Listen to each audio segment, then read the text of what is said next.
있었네. 부대찌개도 시키고 LA 갈비도 시키고 사리도 시키고 뭐 다 시키세요. 아이 장종세에서 자기소개 한 번씩 해주시면 감사하겠습니다. 네, 안녕하세요. 저는 김세진이라고 합니다. 육군사관학교를 졸업하고 육군 대위로 전역한 뒤에 예비역 육군 소령으로 지금 있습니다. 유튜브 코리아 세진이라는 채널을 운영하고 있고, 육군사관학교 생도생활에 대한 나를 외치다, 요시다 쇼인에 대해서 다룬 요시다 쇼인 시대를 번역하다, 또 한국군의 역사에 대해 다룬 한국군의 뿌리, 이런 책들을 쓰고 지금은 연구활동을 이어가고 있습니다. 네, 반갑습니다. 예. 안녕하세요. 저는 서울시 청년 보상제대군인 상담센터를 운영하고 있는 이주은 실장입니다.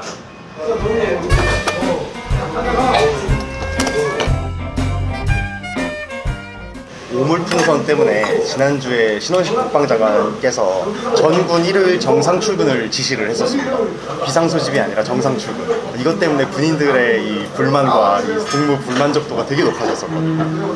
네, 혹시 서울시도 그런 정상 출근 이런 게 있습니까? 저희는 처음에 내려왔을 때 예. 바로 회의를 소집해서 간부 회의만 했어요. 근데 그때 내려진 결론은 필요 이상으로 과잉 대응할 필요 없다. 왜냐하면 이거는 북한의 심리전인데 심리전에 반응하는 건 심리전에 말려드는 것이다. 거기에 대응하는 모습을 보이는 것은 오히려 북한을 더 이득을 주는. 그렇죠. 이거 작전에 말려드는군. 이런 생각을 하지 못하도록 하는 게 오히려 우리가 해야 될 일이다.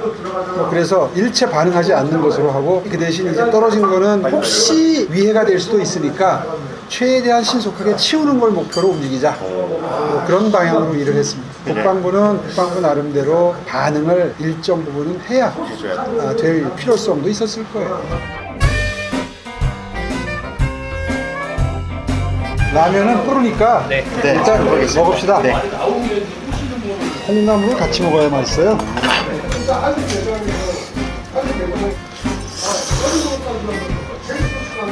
맛있습니다. 엄청 맛있습니다. 맛이 어떠세요? 먹을 때는 말 시키지 마세요. 최근에 그 대학교에서 계속 예비군 갔다 온 걸 가지고 막 수업을 불출석 처리를 해버리고 이래서 많은 분들이 공분을 사고 있는데 여기에 대해서 한 말씀 해주시면 좋겠어요. 아니 근데 그게 뉴스에도 나오고 뭐 그렇게 하지 말자, 그게 범 위반이다, 보도도 되고 그러는데 그 교수님들은 도대체 뉴스도 안 보나? 그러게 말입니다. 일부러 그러는 거 같네. 안보관에 문제가 있는 교수님들 아니에요? 이해할 수가 없네. 그거 위법인데. 네.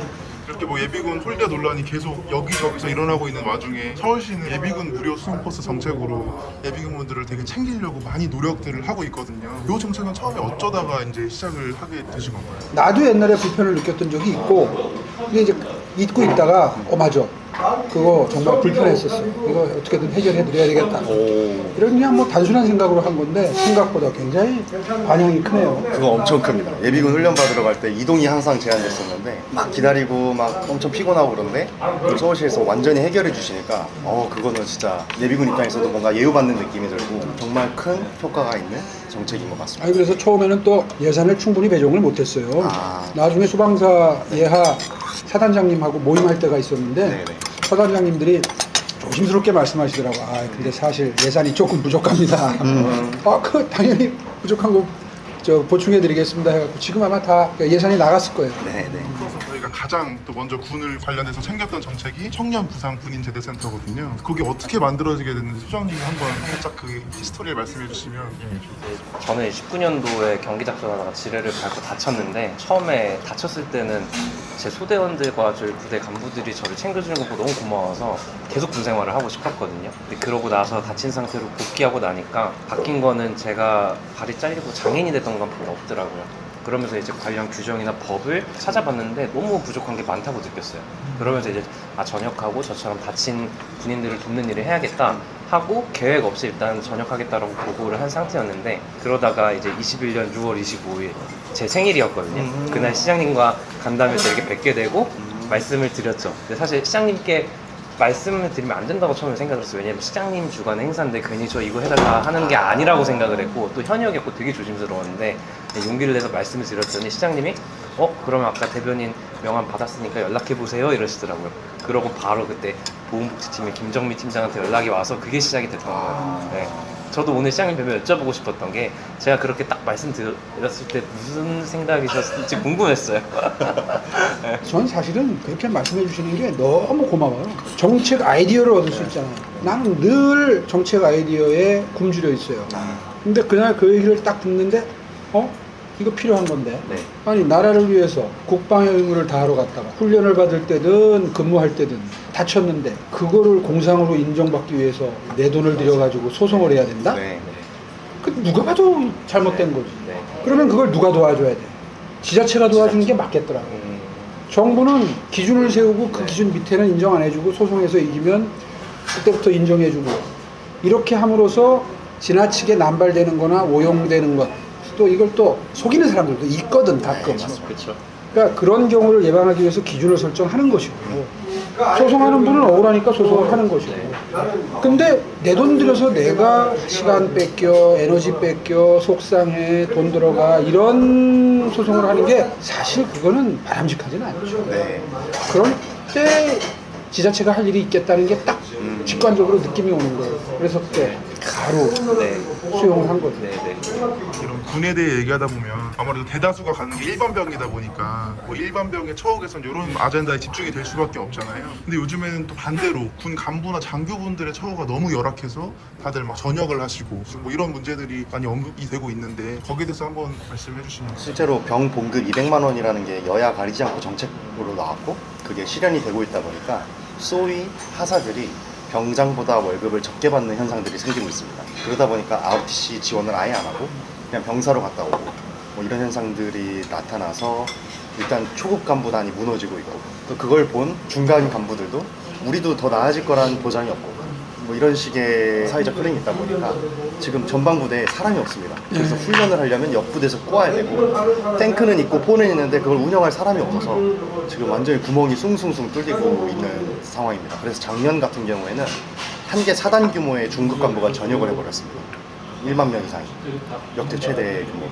그래서 지금 이게 군이 무너지고 있다는 말이 나올 만큼 지금 현재 야전의 현실이 녹록치가 않습니다. 생각하는 것보다 훨씬 더 심각합니다. 심지어 이런 상황에서 행정체계가 너무 복잡하다 보니까 수당이 지급이 안 됩니다. 신청을 하면은 몇 개월 걸려서 겨우 나오고 그래서 지금 이모군란이라는 말까지 지금 나올 정도로 군인들의 상황이 녹록치가 않습니다. 큰일이네요. 예, 조직의 불지속 가능성 자체가 지금 너무 낮아져서 근데 이 군대가 무너지면 국가 자체의 틀이 무너질 수 있기 때문에 특히 우리가 북한을 대치하고 있는 상황에서 저도 개인적으로 군 출신으로서 우려가 정말 많이 됩니다. 군의 골간이 뼈대 조직이 무너지기 시작했다. 네. 이렇게 봐도 틀린 게 아니네요. 네. 직업으로서의 군의 길을 택하신 분들 오늘 제가 내부의 사정을 소상하게 알고 있는 우리 김세진 씨로부터 말씀을 듣고 제가 미처 모르던 걸 많이 알게 됐습니다. 공직자의 한 명으로서 또 책임 있는 정치인의 한 명으로서 굉장히 죄송스럽게 생각하고요. 혹시라도 저한테 그 부분을 보완할 수 있는 권한이 생긴다면 정말 최대한 빠른 시일 내에 개선하도록 하겠습니다. 정부에도 제가 어떤 형태로든 다시 한번 깊숙이 전달하도록 하겠습니다. 최근에 군기 훈련 중에 훈련병이 사망을 해서 많은 국민분들이 안타까워하시고 또 많은 국민들이 공분을 사고 있습니다. 이게 뭐 말이 군기 훈련이지 뭐 고문치사다 이렇게까지 얘기가 나오는 언론도 있는데 혹시 이에 대해서 이런 상황에 대해서 한 말씀 해주시면 감사하겠습니다. 참 그런 모습 보면서 분노가 일죠. 일부러 목에 나가는 물건을 배낭에 넣도록 해가지고 사람을 괴롭히고 하는 일은 이건 정말 일벌백계 해야죠. 그걸 훈련 받는 사람들은 알아요. 저 사람이 성격이 못돼서 저러는지 정말 절제를 해가면서 얼차려도 주고 훈련의 목적을 달성하려는 건지는 훈련생들은 알아. 그 순간 다 느껴요.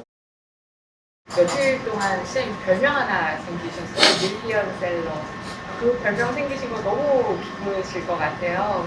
그렇죠. 근데 고마운 거는 우리 서울시 공무원들이에요. 사실 저는 처음에 아이디어만 줍니다. 서울광장 앞에 있는 옛날 시청 본관이 도서관이니까 앞에 잔디밭 광장까지를 한번 개가실로 한번 해보면 어떨까? 그리고 책을 빌려보는데 대출 절차 하지 말고 그냥 책을 내놓고 해보면 어떨까? 이런 정도의 아이디어만 주는 거예요. 근데 지금처럼 이렇게 멋지게 컬러풀한 빈을 내다 놓고 굉장히 시민들의 뜨거운 호응을 만들어내는 건 우리 직원들이죠.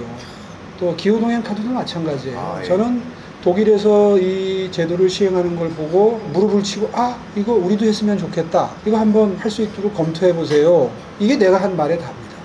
그런데 그 다음부터 그걸 전부 여론을 들어보고 제도를 설계하고 다듬는 건 우리 교통실 공무원들이거든요. 또 서울 굿즈를 제가 아마 직원들이 의아해할 정도로 서울 굿즈를 강조를 하면서 많은 직원들을 괴롭혔을 거예요. 근데 정말 디자인 이쁘게 뽑아가지고 200종류의 지금 굿즈가 나왔잖아요. 지금 대표적으로 서울 라면이 100만 봉이 돼서 화제가 되고 있는데 그거는 200종류 중에 한 가지고 이걸 그렇게 이쁘게 디자인을 해가지고 서울의 브랜드 이미지를 높일 수 있도록 디자인을 해준 것도 역시 서울시 직원들이고요. 정원박람회를 국내용으로 그냥 조그맣게 치르던 걸 이걸 이제 국제 대회로 승격시켜가지고 사고를 한번 쳐봐라. 그냥 저는 말 한마디 했을 뿐이에요. 근데 그거를 지금처럼 닷새 만에 100만이 오는 그런 사이즈의 정원박람회를 만든 거 역시 우리 푸른도시여가지고 직원들이랍니다. 그것도 마찬가지고 손목닥터 9988도 포인트 줘가지고 운동하게 하면 서울시에 안 그래도 운동하기 좋아하는 시민들이 이걸 가지고 굉장히 즐거운 마음으로 걷고 뛰고 몸 관리할 것 같아. 한번 만들어봐. 직원들은 말도 못하게 고생합니다. 근데 결국 몇 개월 지나고 1, 2년 지나니까 100만 명을 해내잖아요.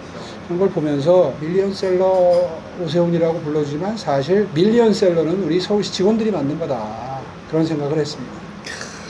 마지막 소감 한 말씀. 이렇게 자연스럽게 소통해 주시고 현안별로 이렇게 정책을 직접 챙겨주시는 시장님의 모습에서 서울 시민으로서 한 번 더 신뢰를 하게 된 것 같고 우리 군인들의 복무와 또 보훈 업무 발전을 위해서 또 많이 힘써주시는 정치인으로 성장하시기를 진심으로 응원하겠습니다. 3년 전 그날 이제 현충원에서 시장님 처음 뵈면서 시장님께 이런 센터 만들어야 된다 건의를 드렸던 게 이제 오늘날까지 이르게 됐는데 생각을 해보세요. 만약에 시장님께서 이렇게 지원해 주지 않으셨으면 제가 지금 이렇게 하고 있을 수 있었나? 근데 쉽지 않겠더라고요. 그래서 그렇게 정말 열심히 지원해 주셔가지고 저희가 지금 열심히 하고 있고 정말 전화가 두닥이 오고 있거든요. 근데 그분들이 하시는 말씀이 막 다른 지역 분들이 와가지고 이거 왜 서울시에만 있냐, 왜 우리 없냐 이렇게 항의하시는 분들도 있고 이거 서울시에 있어서 너무 고맙다, 시장님께 꼭 감사한 마음 전하고 싶다라고 말씀하시는데 이렇게 적극적으로 지원해주신 시장님 너무 감사드리고 앞으로도 더 관심 가져주시면 더 좋을 것 같습니다. 네. 감사합니다. 어저께 6.25 참전 용사 분들 모시고 조그마한 위로연을 했습니다.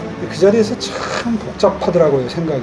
대부분 90 넘으셨어요. 그분들은 그래도 그렇게 그 장소까지 오실 수 있을 정도의 기력이 있으시고 건강이 되시니까 거기 오셔서 그래도 서울시가 마련한 뭐 유명 가수 공연도 보시고 즐기실 수 있는데 아마 전쟁에서 입은 어떤 부상이나 이런 것들이 건강관리하는데 마이너스였을 것이고 그런 것 때문에 자연수명을 다 누리지 못하시고 일찍 돌아가신 분들도 많으실 거고 뭐 전장에서 돌아가신 분들은 말할 것도 없고 그런 걸 어저께 이렇게 생각을 해보니까 이 살아있는 분들께 이렇게 6.25를 맞아서 하루 이벤트를 마련하고 어떤 행사를 하는 것이 오히려 굉장히 좀 죄스럽다 그런 생각이 들어요.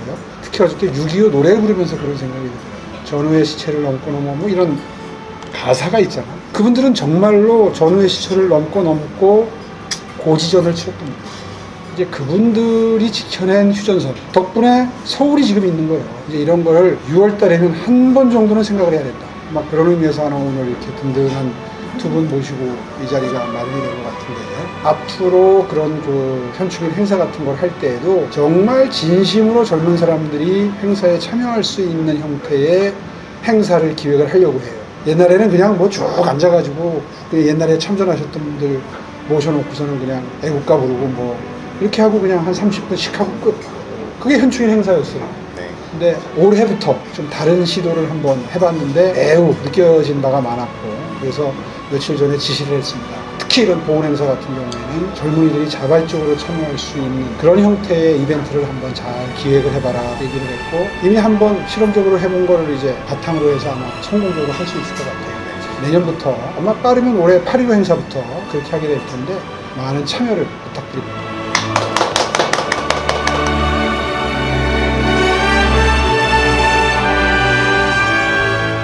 훈련 받을 때였던 것 같은데 팔굽혀펴기 뭐 100번 실시 뭐 이러잖아요. 그래서 내가 얼떨결에 푸시업 100번 실시 이랬어. 그랬더니 팔굽혀펴기인데 왜 푸시업이라고 그러냐. 내가 너한테 언제 푸시업이라고 그러냐. 200회 실시 뭐 이러더니 아니 뭐 푸시업이라 해서 틀린 것도 아닌데 왜 그걸 200번을 해야 되는지 알 수가 없잖아. 억울해서 눈물이 나오네.